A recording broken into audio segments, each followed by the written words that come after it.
Good morning students. Good morning sir. How are you? We are fine sir. तो सबसे पहले हम लिखेंगे JMS। क्या लिखेंगे? JMS। What is mean of the JMS? जय मां सरस्वती। Very good. तो आज हम पढ़ेंगे प्रश्न निर्माण प्रकरणम। कौन सा पढ़ेंगे? प्रश्न निर्माण प्रकरणम।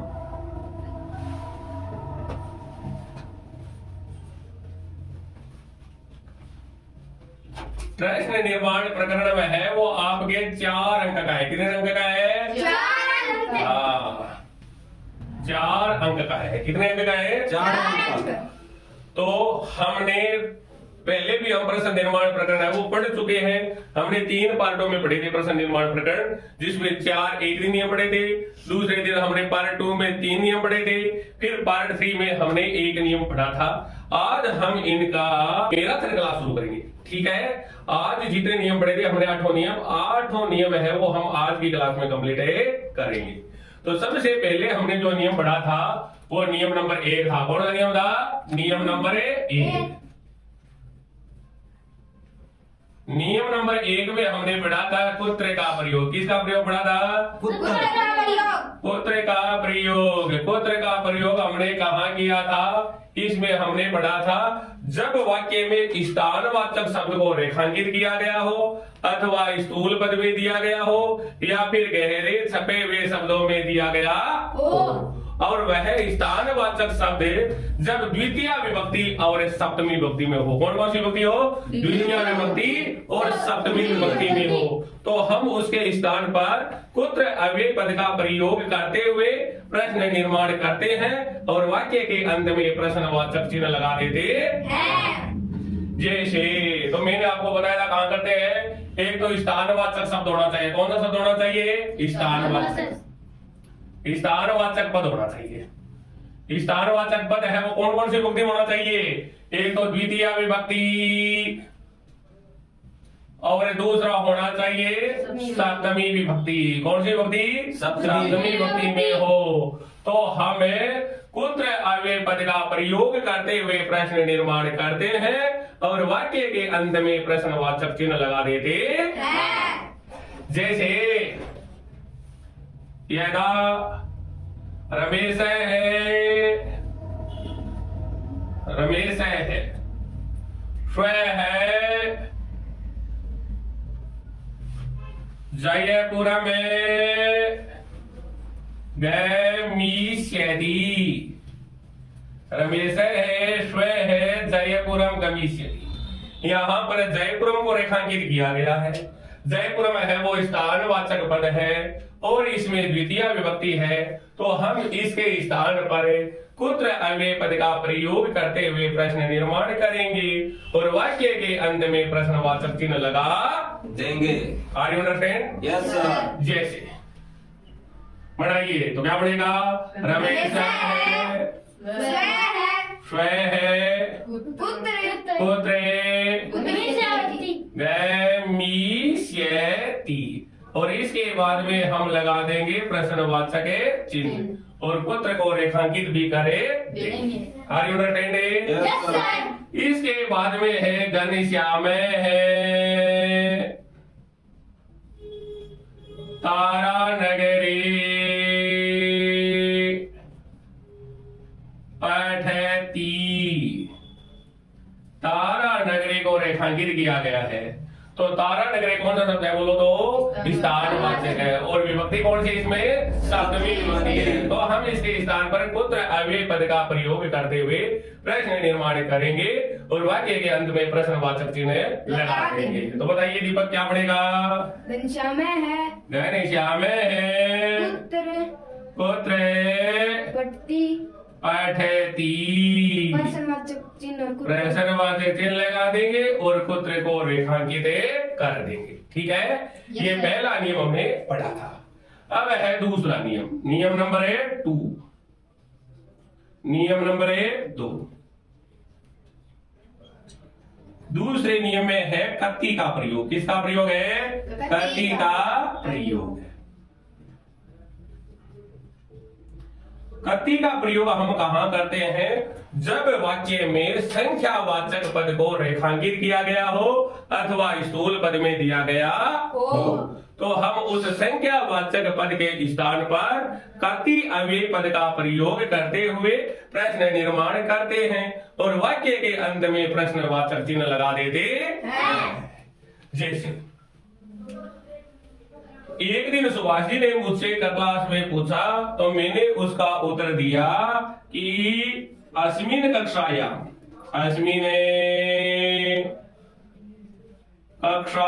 में 50 छात्राः सन्ति। अस्मिन कक्षायां 50 छात्राः सन्ति। तो बताइए सुभाष जी ने मुझसे क्या पूछा था? घनश्याम बताएगा। अस्मिन् कक्षायां कति छात्राः सन्ति। हाँ, अस्मिन कक्षायां कति छात्राः सन्ति। Very good. अस्मिन कक्षायां में कति छात्राः सन्ति। इसके बाद में हम लगा देंगे प्रश्नवाचक चिन्ह और कति को कर देंगे रेखांकित। Are you understanding? Yes sir. इस बाते 5 घटाने इच्छामि। 5 को रेखांकित किया गया है। तो बताइए पवन जी प्रश्न क्या बनेगा? तात कति घटान इच्छामि। Very good. ताते कति घटाने इच्छामि। फिर क्या लगा देंगे? प्रश्नवाचक चिन्ह कर लगा देंगे और कति को क्या कर देंगे? रेखांकित कर देंगे। इसके बाद में नियम नंबर 3, तीसरा नियम।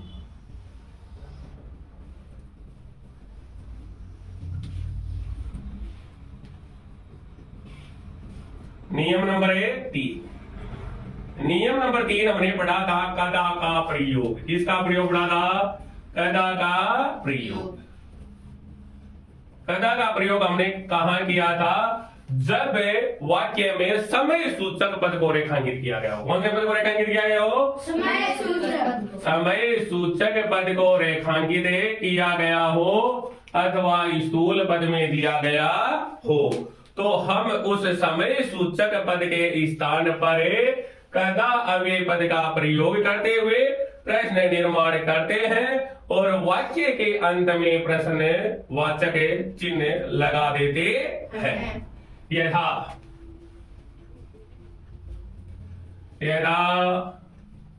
पवन है, स्व है, ग्राम गमिष्यति। पवन है, स्व है, ग्राम गमिष्यति। और स्व को रेखांकित किया गया है। स्व है वो समय सूचक पद है, इसलिए हम इसके स्थान पर किसका प्रयोग करते हुए प्रश्न निर्माण करेंगे? बताइए। कदा का।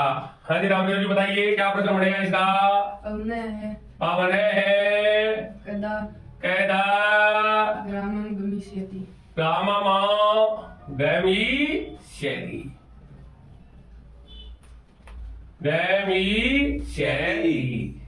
फिर प्रश्नवाचक चिन्ह और कदा को क्या कर देंगे? अंडरलाइन अर्थात रेखांकित कर देंगे। Are you understanding? Yes sir. इसके बाद में है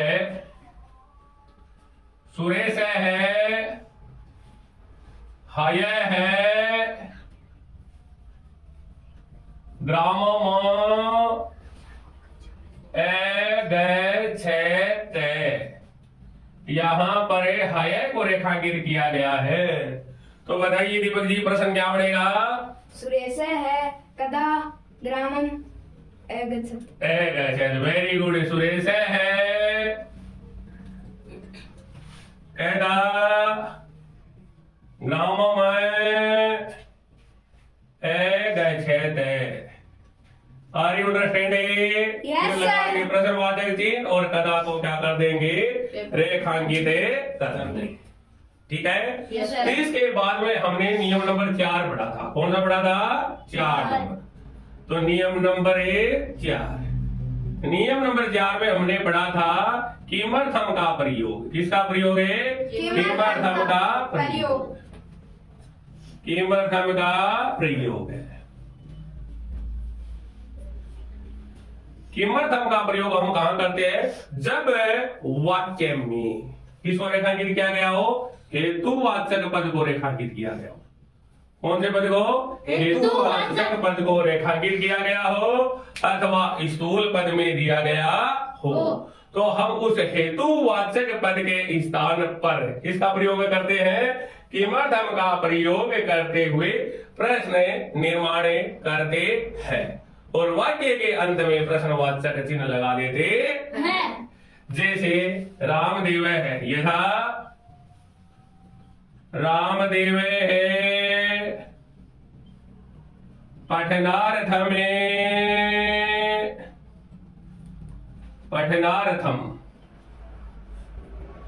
तारा नगरे निवसति। पठनार्थम को रेखांकित किया गया है, तो बनाइए घनश्याम प्रश्न क्या बनेगा? रामदेव है किमर्थम तारा नगरे निवसति। Very good. निवसति है क्या? निवसति, इसके बाद क्या कर देंगे? प्रश्नवाचक चिन्ह लगा देंगे और किमर्थम को क्या कर देंगे? रेखांकित करे देंगे। Are you understanding? Yes sir. इसके बाद में है नियम नंबर 5। कौन सा है? नियम नंबर 5। 4 नंबर नियम क्लियर हो गया क्या? Yes sir.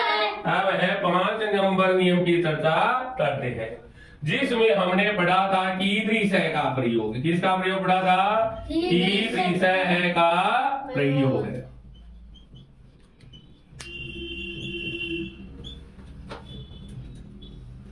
कीदृश का प्रयोग हम कहां करते हैं? जब वाक्य में। कब है? जब वाक्य में पुल्लिंग विशेषण वाचक पद को। कौन से पद को? पुल्लिंग पद को विशेषण वाचक पद को रेखांकित किया गया हो अथवा स्थूल पद में दिया गया हो अथवा गहरे छपे हुए शब्दों में दिया गया हो, तो हम उस पुल्लिंग विशेषण वाचक पद के स्थान पर कीदृश का प्रयोग करते हुए प्रश्न निर्माण करते हैं और वाक्य के अंत में प्रश्न वाचक चिन्ह लगा देते हैं। यथा घनश्याम है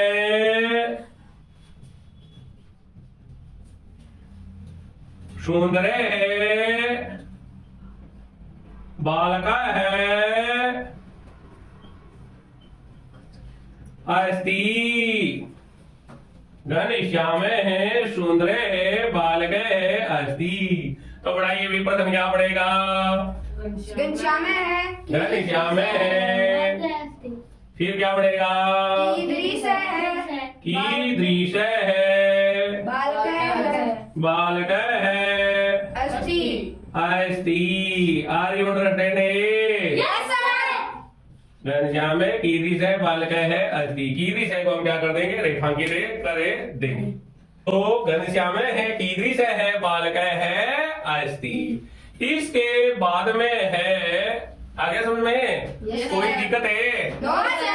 इसके बाद में हम प्रयोग करते हैं। किसका करते हैं? तत्र योजक है दुर्लभ है अस्ति। तत्र योजक है दुर्लभ अस्ति।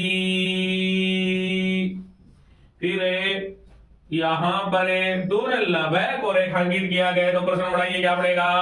तत्र योजक है कीदृश है अस्ति। तत्र योजक है कीदृशः अस्ति। इसके बाद में हम प्रश्नवाचक चिन्ह लगा देंगे और कीदृशः को क्या कर देंगे? रेखांकित। रेखांकित कर देंगे। Are you understand? Yes sir. हाँ, इसको हटा दूं? Yes sir. चलो,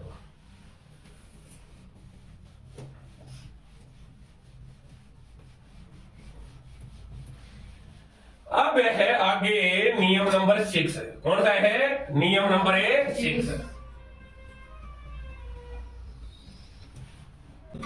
नियम नंबर 6 है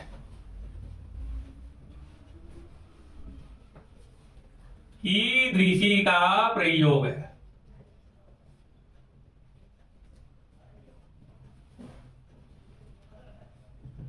कीदृशी का प्रयोग हमने कहा किया था? जब वाक्य में स्त्रीलिंग विशेषण वाचक पद को रेखांकित किया गया हो अथवा स्थूल पद में दिया गया हो, तो हम उस स्त्रीलिंग विशेषण वाचक पद के स्थान पर कीदृशी का प्रयोग करते हुए प्रश्न निर्माण करते हैं और वाक्य के अंत में प्रश्नवाचक चिन्ह लगा देते हैं।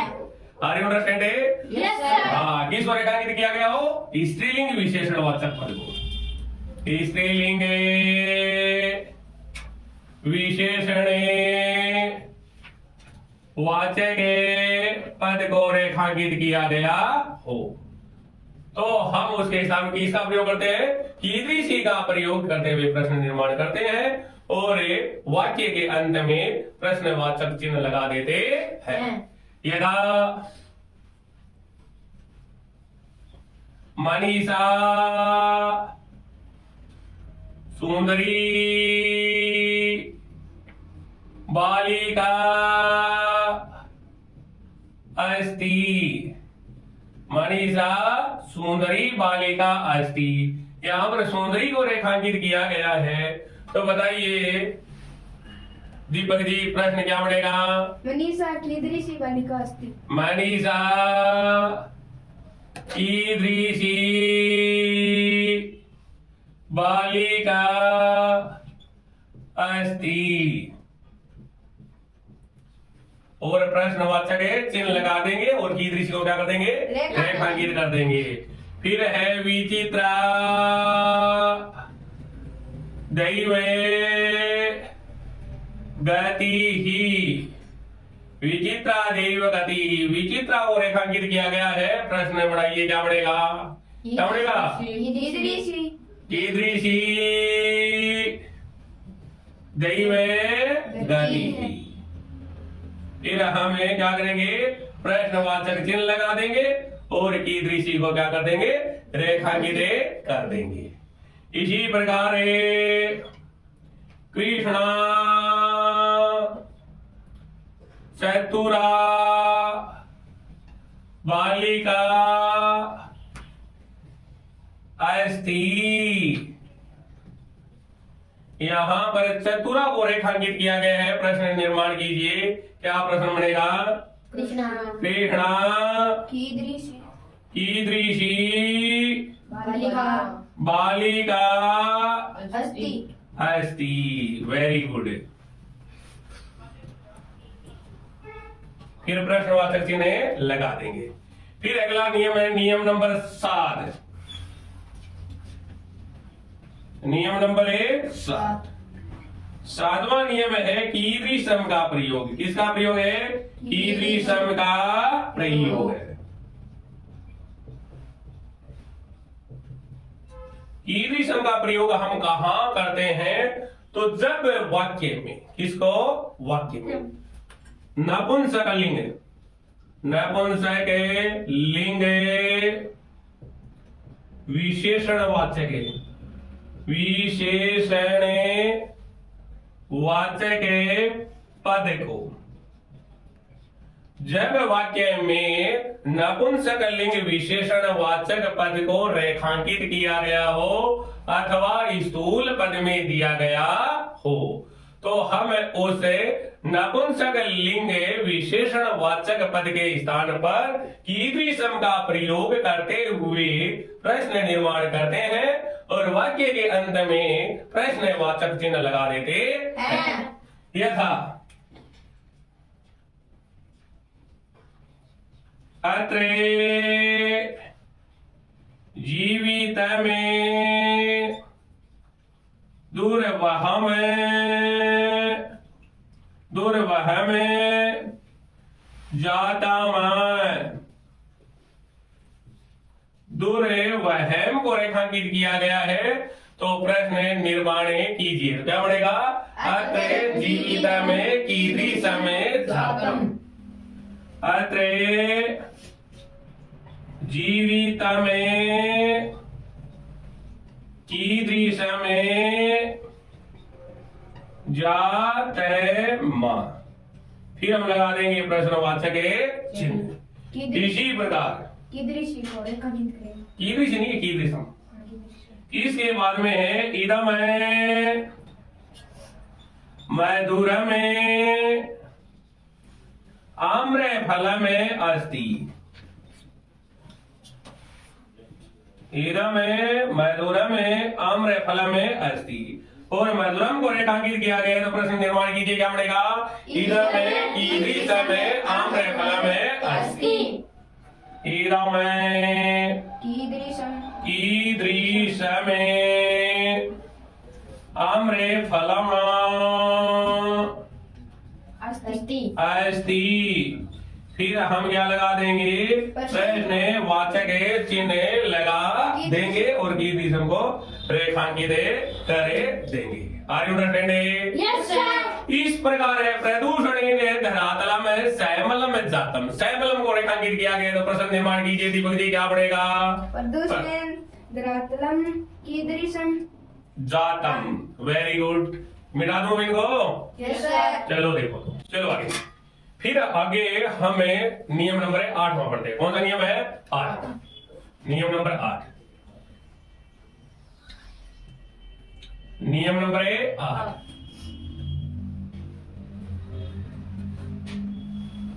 नियम नंबर 8 में किम शब्द रूप का प्रयोग। किम शब्द रूप का प्रयोग।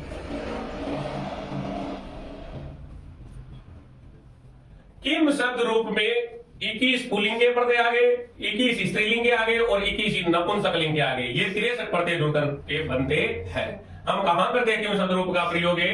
तो देखो, हमने जो ऊपर वाले 7 नियम पढ़े हैं, उन 7 नियमों में जिन उन पदों को छोड़ करके, जो हमने 7 नियम पढ़े हैं, उन 7 नियमों के पदों को छोड़ करके किसी अन्य पद को रेखांकित किया गया हो अथवा स्थूल पद में दिया गया हो, तो हम उस रेखांकित पद के मूल शब्द, लिंग, विभक्ति और वचन के अनुसार किम शब्द का प्रयोग करते हुए प्रश्न निर्माण करते हैं और वाक्य के अंत में प्रश्नवाचक चिन्ह लगा देते हैं।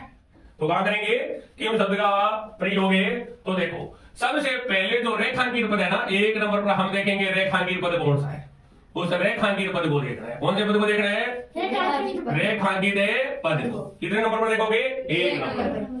फिर 2 नंबर पर आप उसमें देखोगे रेखांकित पद में मूल शब्द कौन सा है। क्या देखोगे? मूल शब्द। मूल शब्द देखना है। फिर 3 नंबर पर मूल शब्द है, उसमें हमें देखना है 3 नंबर में कि मूल शब्द है उसमें लिंग कौन सा है। क्या देखना है? लिंग कौन सा है? लिंग देखना है। फिर हम 4 नंबर प्रोसेस में चलेंगे। लिंग देख लिया। लिंग के बाद में हमें देखना है कि उसमें विभक्ति कौन सी है। क्या देखेंगे? विभक्ति। विभक्ति के बाद में हमें 5 नंबर प्रोसेस में हमें देखना है कि उसमें वचन कौन सा है। क्या देखना है? वचन। पहले रेखांकित पद देखना है, फिर उसमें मूल शब्द, फिर लिंग, फिर विभक्ति और उसके बाद में वचन। फिर हमें क्या करना है? 6 नंबर पर हमें किम शब्द का प्रयोग कर देंगे। किसका प्रयोग करेंगे? किम शब्द का प्रयोग करते हुए प्रश्न निर्माण करेंगे, जहां पर जो भी लिंग होगा उस लिंग के अनुसार, विभक्ति और वचन के अनुसार किम शब्द का प्रयोग करते हुए प्रश्न निर्माण करेंगे और वाक्य के अंत में प्रश्नवाचक चिन्ह लगा देंगे। तो देखिए, हम कुछ नियमों की चर्चा करते हैं। यहां पर देखो, कुछ एग्जाम्पल पढ़ते हैं हमें। यथा, पहला है यथा राम है पुस्तक में पठति। क्या है?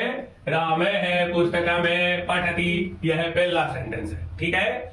दूसरा सेंटेंस है सीता गृह में गच्छति। ये दूसरा सेंटेंस है।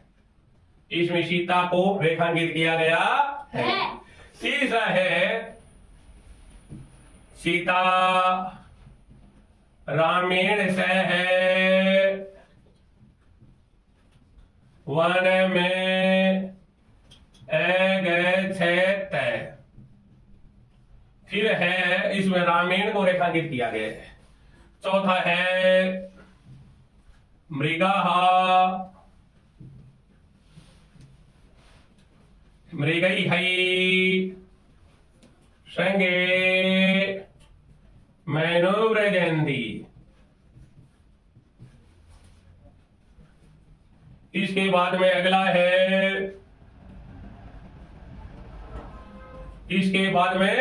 है समीपे एका नदी वहति समीपे एका नदी वहति। इसके बाद में छठा है गणेशाय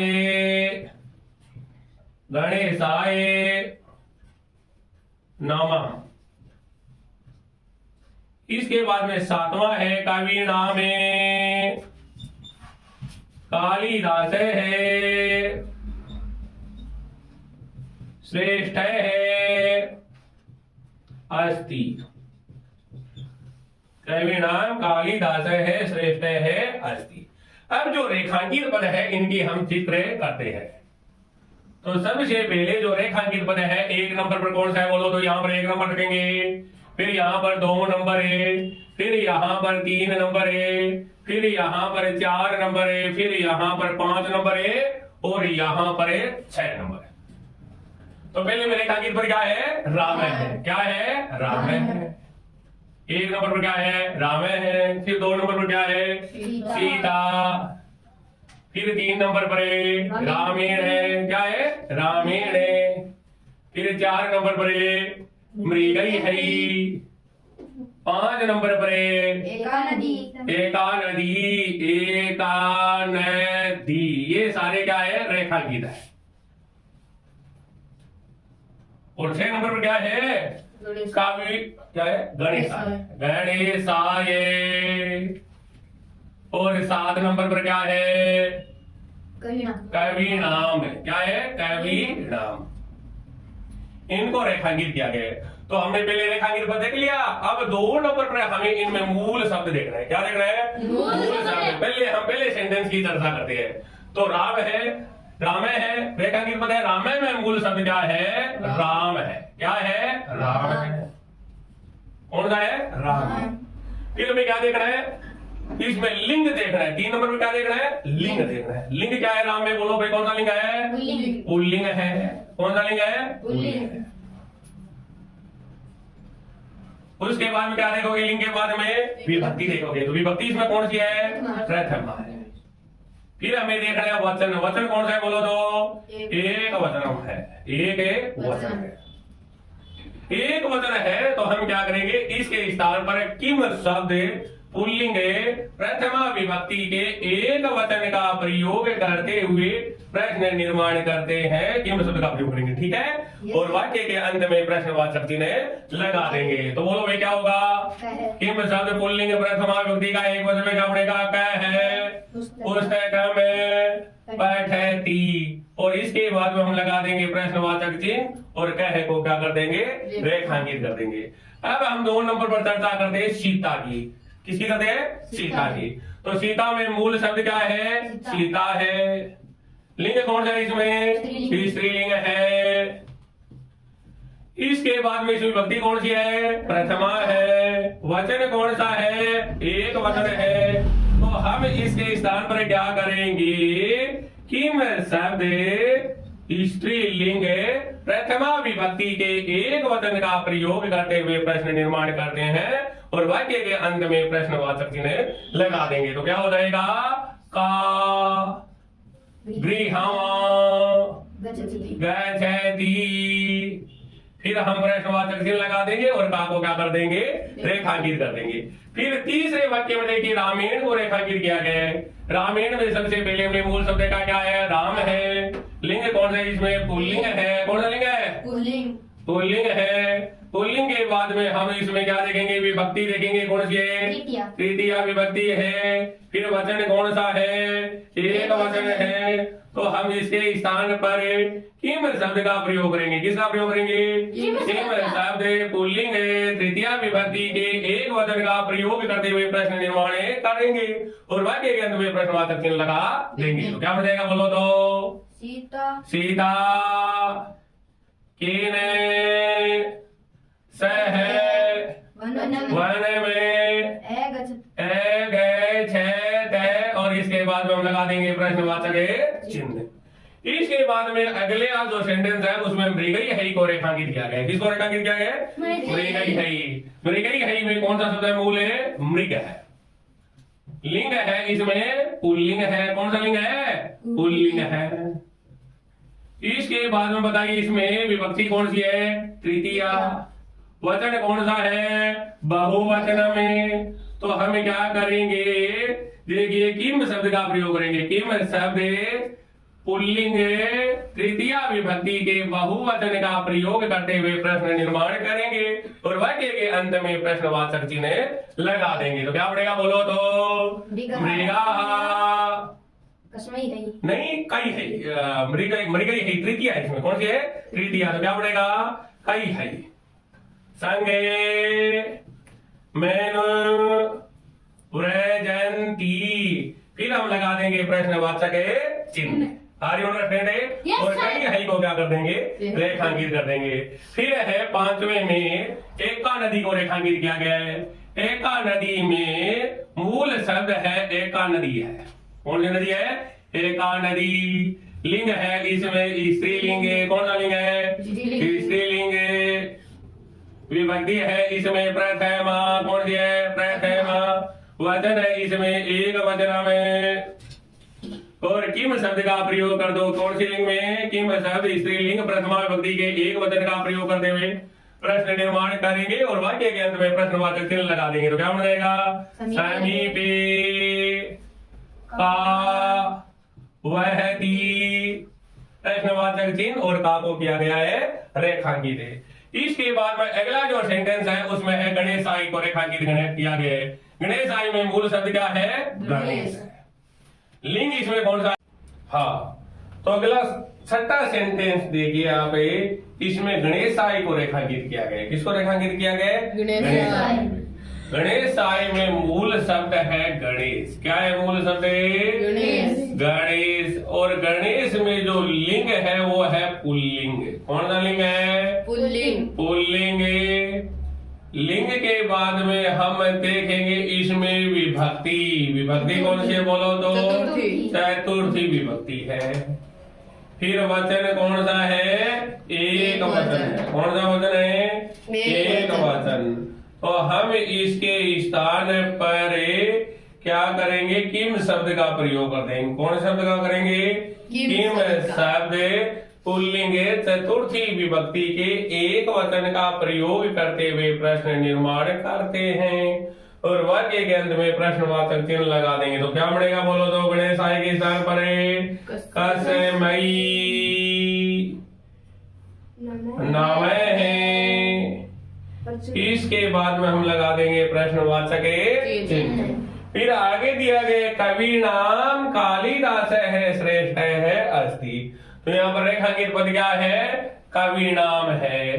कवि नाम में मूल शब्द क्या है, कवि है। क्या है, कवि। लिंग कौन सा है, पुल्लिंग है।